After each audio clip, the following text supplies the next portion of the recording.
Phil, 36-10 defeat, but obviously so many positives in there, really competitive for the majority of that match. Yeah, really pleased. The whole day was a good crowd here.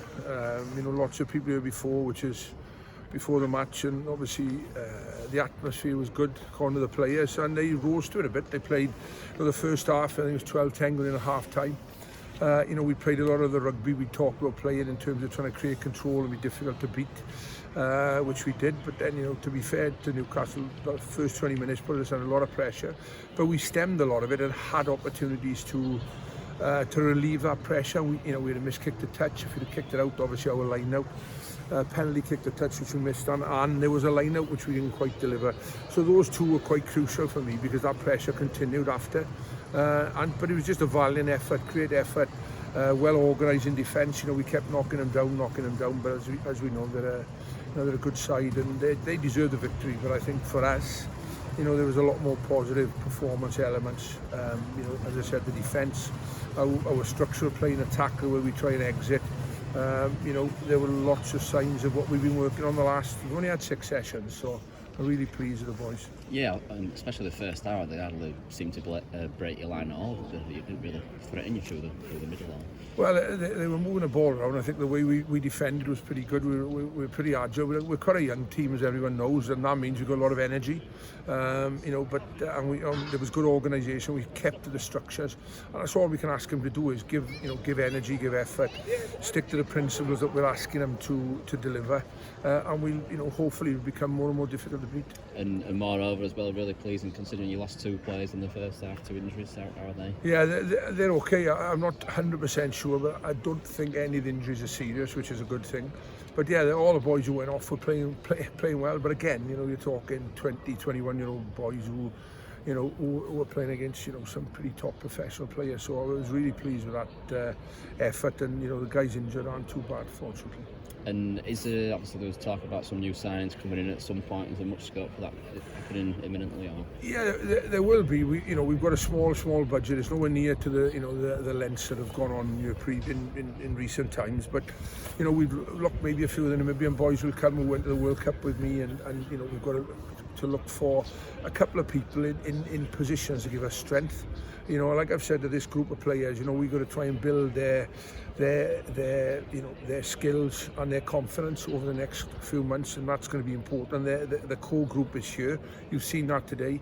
You've seen the improvement with no additions really. So we just want to try and bring a few in if we can, if the budget allows, and to strengthen so that we got about 32 players that can really start fighting.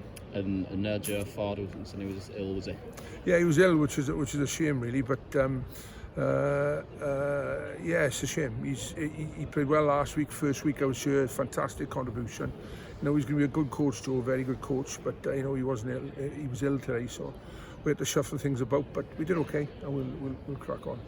You mentioned bringing some of the Namibian boys in. How would you hope to? Because obviously you know them so well, you know what they can offer. Yeah, it's not so much. It's those guys would be good, Chris, and it's trying to find other guys actually that I've worked with who understand the way we need to play, and then they can fit in quite seamlessly. But there's not going to be there may be 2 or 3. I can't just bring in more than 4 or 5 players. One, we haven't got the money, and 2 is an availability because we've got a good young squad, but we just need a little bit more depth. So it's gonna we have a specific skill set we need to get into the club to keep us pushing forward. But today was, they were fantastic today, and they'll be disappointed perhaps we didn't score another try or 2. The challenge is, of course, it's Newcastle, so you raise yourself that little bit further. It's raising yourself for the other matches, isn't it? This is the key thing. Well, they're all cup finals really, aren't they? So we need to, we played some good stuff last week in small patches against Cornish Pirates, and they're a very good team. But we've got another 3 sessions this week, and we'll try and have another couple of sessions next week and just keep building. It's not going to be easy. I haven't got a magic wand, nobody has. But what I've been so pleased with from the outset is the attitude of the players and the board and the staff and everybody to try and help and try and push forward. We just need to make sure we create a plan that gives this club a sustainable future, because there's a lot of history here over the last 20 odd years, and we want to build on it. How do you deal with a situation where you've got young players who are losing and keeping that confidence, generating that confidence? Is that something else you're used to dealing with situations where you have to do that? You're going to have to bring that to bear? Yeah, we're going to, we're going to have to talk about how you recognise pressure and then how you deal with it. That's the most important thing. And look, you saw today they kept going, they kept going and kept going. And they see. Look, we're not looking at the scoreboard. We're looking at playing the game for 80 minutes and trying to layer certain elements of performance. The core skills can improve. The set piece can improve, and our ability to play for long phases, catch a restarts, things like that. So it's all things we've got to work on. But unless we do it in building blocks, we're not going to get there. You can't be subservient to the scoreboard in the position we are, because people forget about playing, and we've got to play and we've got to perform, and we just keep improving the performance, and we'll get there.